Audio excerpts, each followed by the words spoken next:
Hi everyone. There's this anti-Muslim speaker coming to a nearby city, and I thought I'd go and attend and truly listen to her story. I'm a public speaker myself, and I know when people come to my talks with an agenda and they ask a question like they're making a statement, it annoys me, but I always refer back to the audience whether we should continue with this conversation or not. I'm not gonna be that person. I truly wanna go and listen to her story. I have seen some of her stuff online and it's despicable, but I still wanna go and listen to her story and be in that moment and feel what I'm supposed to feel and try and engage with her and see what she has to, if she can answer some of my questions. I thought I'd wear like an army dress, and then I thought maybe she's gonna just be freaked out. So I went with a more, subtle look. I'll keep you posted as I go, and I'll keep you with me throughout this journey. I'm excited, but I'm a little nervous.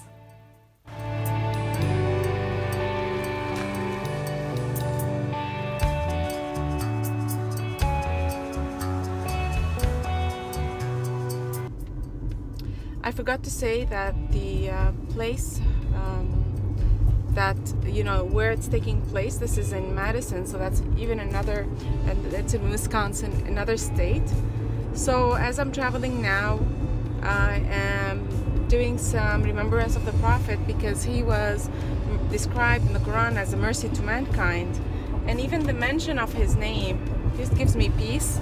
A lot of Muslims just do that on a daily basis, just to remember him and acquire some of his traits and the way he dealt with people and how peaceful he was with the people that mostly were hostile to him. So I'm in the room and the speaker is getting ready. This is what it looks like here. And I want to introduce you to a couple of people that I have had the pleasure to be with today because it's a great support.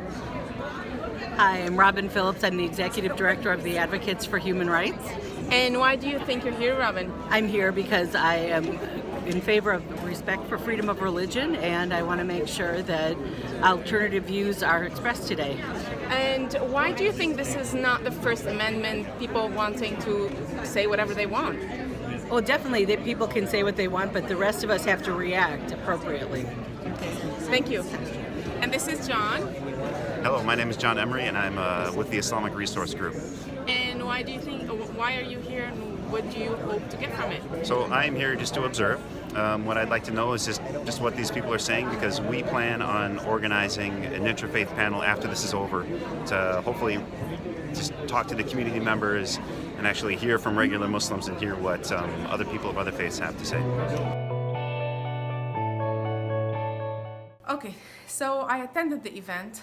The woman had a very sad story to tell. She was raised in Iran and she had to go through marriage at the age of 13, and then she was lashed on few occasions, imprisoned, she said on 20 occasions. Very sad, smuggled out of the country. Very sad story. However, what I found, the narrative was pouring into the reason being Islam, and this is what she says. She says her calling is to truly show that this is related to Islam. I don't know, it was the crowd was very cheering to her. It almost felt like they wanted to be there to listen to what they know, to what they already know, not to acquire something new. I asked her a question. I told her, as you say, you're an advocate for human rights. How do you explain, what have you done towards the underage girls that are being married off to in America to men that they do not know at the age of 10 and 13, when 22 states in the United States do not have a minimum age requirement as part of their state law?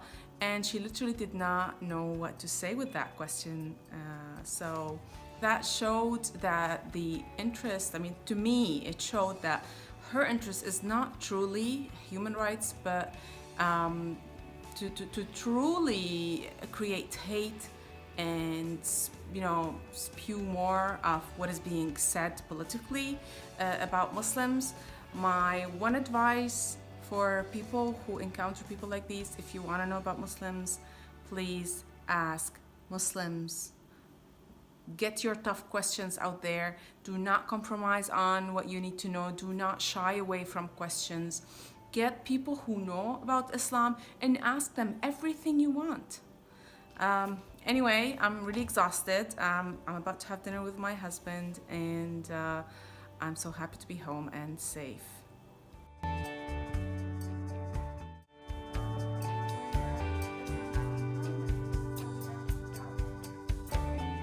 That was just one event. Can you imagine the hundreds and thousands of events that are taking place around the country, especially in rural areas, where hate is preached and there's no countering portrayal of Muslims, there's no countering voice, there's no accurate representation. So please, if you are a journalist, if you are somebody that cares about human rights in America, if somebody that cares about bridging the divide that exists between our various communities, reach out and counter that voice. I just did that with a reporter, and I'm hoping that my voice will reach out and people will have at least countering opinion, and they will be better informed. Stay tuned.